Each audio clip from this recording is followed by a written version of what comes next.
সূরা মায়দার তেলাওয়াত শুরু হবে আজকে তারাবিতে এবং সূরা মায়দাতে শুরুতেই আল্লাহ সুবহানাহু ওয়া তাআলা অঙ্গীকার রক্ষার নির্দেশ করেছেন। ইয়া আইয়ুহাল্লাযীনা আমানু আউফু বিল উকুদ, হে ঈমানদাররা তোমরা তোমাদের কৃত অঙ্গীকার চুক্তিগুলোকে তোমরা পরিপূর্ণ করবে, যার সঙ্গে যা চুক্তি করবে এটাকে পরিপূর্ণ করবে।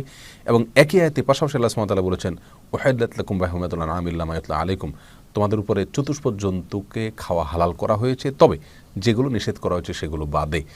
তার মানে আর বাকি সবগুলোই হালাল।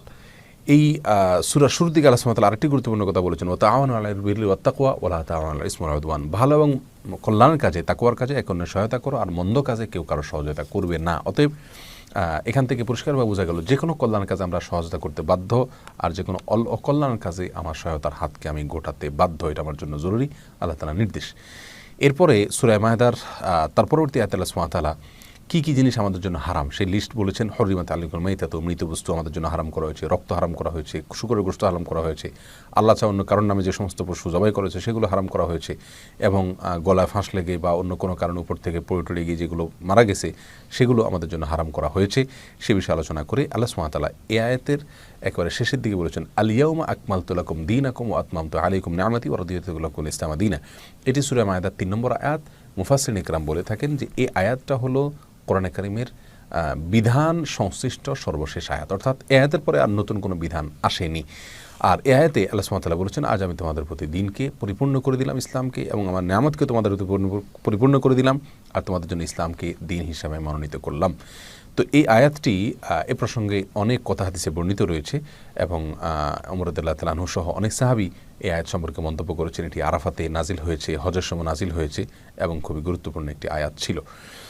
এরপরে ৫ নম্বর আয়াতে আল্লাহ সুবহানাহু ওয়া তাআলা বলেছেন, আল ইয়াউমা উহিল্লা লাকুমুত তাইয়্যিবাতু ওয়া তা'আমুল লাযীনা উতুল কিতাবা হিল্লুল লাকুম ওয়া তা'আমুকুম হিল্লুল লাহুম ওয়াল মুহসানাতু মিনাল মুহসানাতি মিনাল লাযীনা উতুল কিতাবা মিন ক্বাবলিকুম, অর্থাৎ যে কোনো হালাল খাদ্য মুমিনের জন্য খাওয়া জায়েজ আছে। আহলে কিতাবরা যদি কোনো পশু জবাই করে সেটার গোশত খাওয়া জায়েজ আছে, এমনকি আহলে কিতাবদের মেয়েদেরকে, অর্থাৎ ইহুদি খ্রিস্টানদের মেয়েদেরকেও বিয়ে করা জায়েজ আছে। সে বিষয়ে আল্লাহ সুবহানাহু ওয়া তাআলা এই আয়াতে বলেছেন, ৫ নম্বর আয়াতে সূরা মায়দার। তার পরবর্তী আয়াতে আল্লাহ সুবহানাহু ওয়া তাআলা ওযু এবং তায়াম্মুমের বিধান বলেছেন। আমরা যারা ওযু এবং তায়াম্মুমের বিধান সম্পর্কে জানতে চাই, এই আয়াতটা আমরা দেখে নিতে পারি। সূরা মায়দার ৬ নম্বর আয়াতে আল্লাহ সুবহানাহু ওয়া তাআলা বলেছেন, ইয়া আইয়ুহাল্লাযীনা আমানু ইযা কুমতুম ইলাস সালাতি ফাগসিলু উজুহাকুম ওয়া আইদিয়াকুম ইলাল মারাফিকি, হে ঈমানদাররা যখন সালাত পড়তে চাইবে তোমরা তখন হাত ধো, এবং তোমাদের মুখমণ্ডল ধো, হাত ধো এবং পাও ধো, মাথা মাসা করো। আর যদি তোমরা পানি ব্যবহার করতে অক্ষম হও অসুস্থজনিত কারণে, বা পানি না থাকে আশেপাশে, তাহলে সেক্ষেত্রে ফালাম তাজিদু মা আন, যদি তোমরা পানি না পাও, ফাতায়াম্মামু সাঈদান তাইয়িবান, তাহলে পবিত্র মাটি বা মাটি জাতীয় বস্তুতে তোমরা তায়াম্মুম করবে, এটাতে হাত মেরে এরপরে মুখ এবং হাত তোমরা